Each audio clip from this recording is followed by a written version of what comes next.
एक गांव में मदन अपने परिवार के साथ रहा करता था। मदन बहुत ही गरीब था। इसी के साथ वह भोलेनाथ का बहुत बड़ा भक्त था।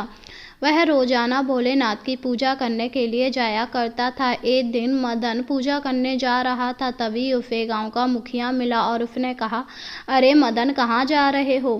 कहीं नहीं, मंदिर जा रहा हूँ। आपको पता है आज सोमवार है और मैं भोलेनाथ का बहुत बड़ा भक्त हूँ।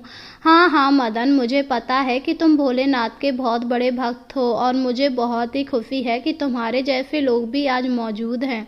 यह सुनकर मदन भी बहुत खुश हुआ। इसके बाद वह भोलेनाथ के मंदिर चला गया। मंदिर आने के बाद उसने भोलेनाथ की पूजा की और फिर वह घर आ गया। घर आने पर उसने अपनी पत्नी को प्रसाद दिया।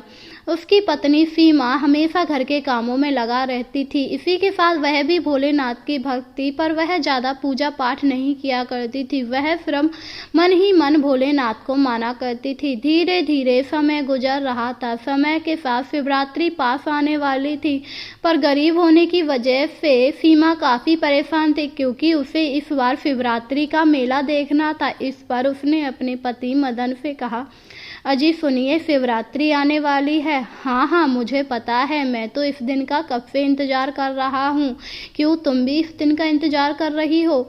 हाँ, मैं भी इस दिन का इंतज़ार कर रही हूँ, क्योंकि इस दिन गांव में बहुत बड़ा मेला लगता है और मुझे मेले से बहुत सारा सामान खरीदना है। क्या मेले के लिए तुम इंतजार कर रही हो? मैंने सोचा तुम व्रत रहोगी, इसलिए इंतजार कर रही हो। अजी मैं क्यों व्रत रहूंगी? आप हो तो व्रत रहने के लिए, और वैसे भी आप ही पूजा पाठ करो। मैं तो बस मन में भगवान को मानती हूँ। हाँ मुझे पता है तुम मन में मानती हो, पर तुम चिंता मत करो। जब मेला आएगा तो मैं तुम्हें पैसे दे दूंगा, जिससे तुम मेला घूम लेना। ठीक है, ये तो बहुत अच्छी बात है। तो आप अब काम पर नहीं जा रहे हैं? हाँ हाँ, मैं काम के लिए ही निकल रहा हूँ। यह कहकर वह काम के लिए चला गया। मदन एक सेठ के यहाँ काम किया करता था, जिस वजह से उसे दिन के 100 रुपये मिल जाया करते थे, क्योंकि वह सेठ बहुत ही कंजूस था।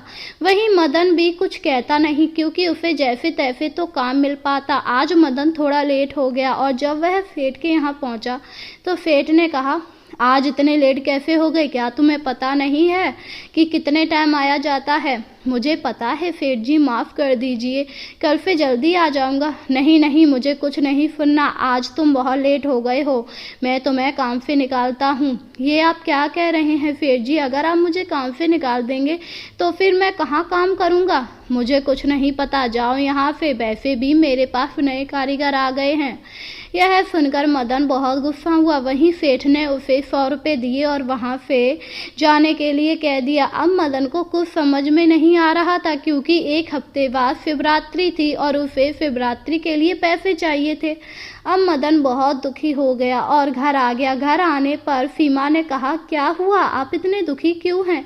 इस पर मदन ने सीमा को सारी बात बताई, जिससे सीमा भी बहुत दुखी हुई।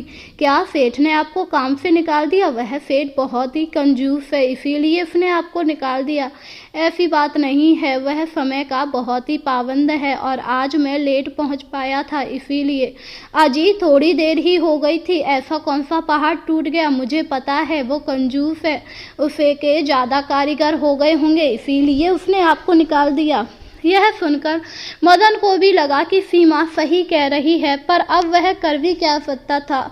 इसके बाद वह दूसरी जगह काम ढूंढने के लिए निकल गया। उसने कई जगह काम मांगा, पर कहीं काम ही नहीं मिल रहा था, जिससे मदन अब काफ़ी परेशान हो रहा था। हे भोलेनाथ, मेरी मदद कीजिए, मुझे कहीं काम ही नहीं मिल रहा, अब मैं क्या करूं? धीरे धीरे समय गुजर रहा था।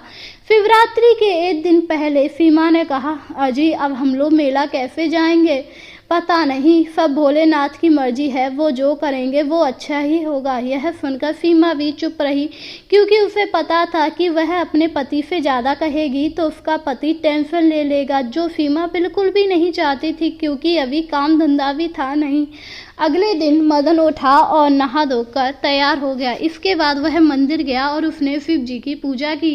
इस दिन मदन व्रत था, क्योंकि वह शिवरात्रि को व्रत रहा करता था। वहीं सीमा भी नहा धोकर तैयार हुई और वह भी शिव जी के मंदिर जाकर पूजा करके लौट आई। मंदिर से लौटते समय सीमा को एक बूढ़ा आदमी मिला। उस बूढ़े आदमी ने सीमा से कहा, अरे बिटिया, कहाँ जा रही हो? बाबा, मैं घर जा रही हूँ। क्या तुम मुझे मंदिर तक छोड़ दोगी? मैं बहुत बूढ़ा हूँ, इसलिए चल नहीं पा रहा हूँ।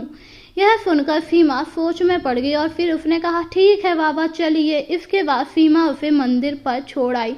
मंदिर पर छोड़ने के बाद उस बाबा ने कहा, अरे बेटी, ये मेरा कमंडल ले लो। मैं इस कमंडल का क्या करूंगी बाबा?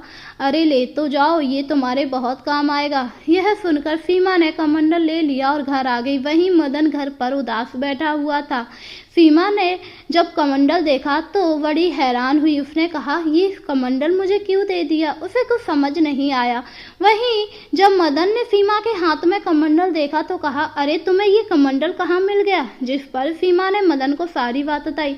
यह सुनकर मदन भी काफी हैरान हुआ कि उस बूढ़े आदमी ने सीमा को कमंडल क्यों दिया। जब उन लोगों ने कमंडल के अंदर देखा तो हैरान थे, क्योंकि उस कमंडल के अंदर बहुत सारा सोना चांदी था। ये देखकर मदन ने कहा, लगता है सीमा वह भोलेनाथ थे जो हमारी मदद करने के लिए आए थे। हाँ, आप बिल्कुल ठीक कह रहे हैं। भला वह बूढ़ा आदमी एकदम कहाँ से आ सकता है? उसे तो मैंने कहीं देखा भी नहीं। इसके बाद वह लोग बहुत खुश हुए और फिर उन्होंने धूमधाम से शिवरात्रि मनाई।